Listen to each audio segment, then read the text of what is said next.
One of my favorites, Nanaimo Bars.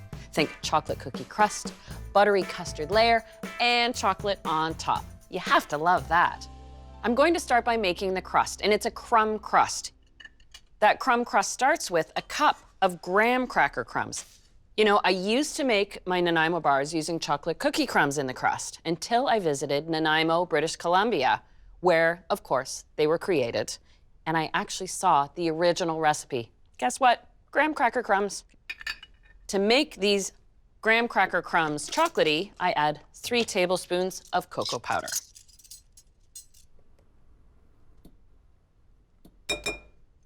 I'll add half a teaspoon of salt. Now for some of that texture, a cup of sweetened flaked coconut. And lastly, and it is optional, but I like seeing the half a cup of walnut pieces within the crust once you slice into it. And I'll just stir these to combine. I've melted 6 tablespoons of unsalted butter, and I can just pour that in. And the last thing to add to the crust to get it to hold together is a single egg.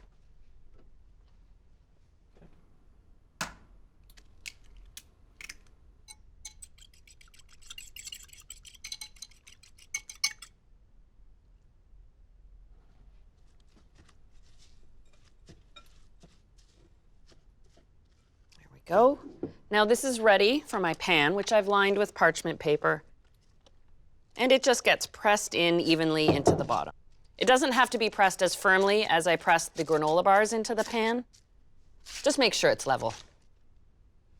There we go. Now this is ready to bake off, and this is the only portion of this bar recipe that does go in the oven, and it takes about 12 minutes at 350.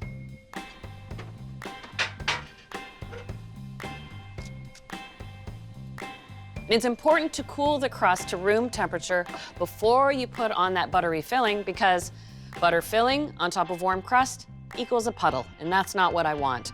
So I've got my softened butter here that I'm gonna cream out a little bit.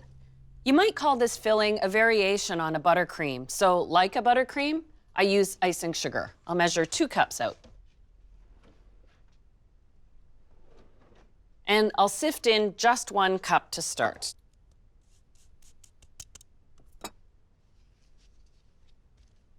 Now that that's smoothed out a little bit, I can grab my custard powder. Custard powder is the key ingredient that sets a Nanaimo bar apart from another square or bar done in this style. It's not a Nanaimo bar unless it has the custard powder. 2 tablespoons. There we go.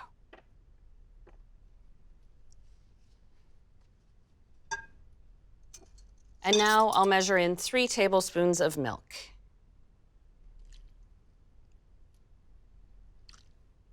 Little vanilla, just a teaspoon, and just a pinch of salt.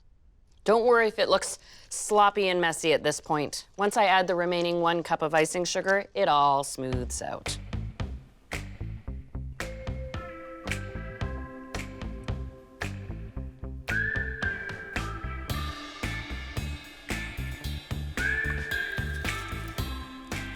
This filling is soft right now, but once it chills in the fridge, it does set up.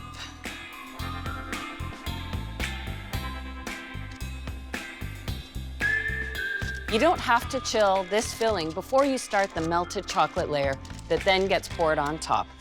I'm using semisweet chocolate, not a dark or bitter chocolate. And I'll weigh out 4 ounces.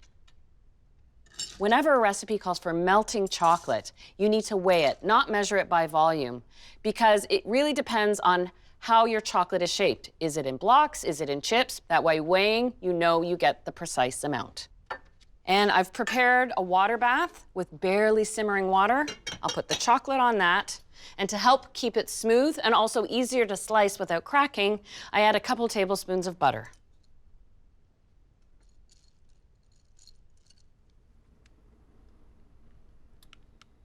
There we go.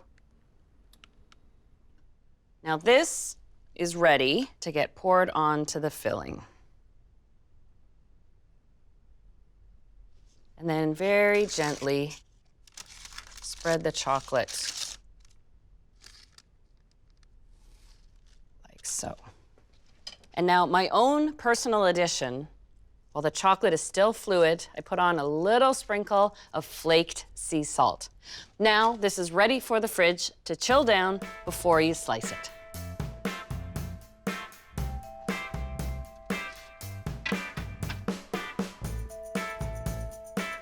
And I have one that's had time to set up.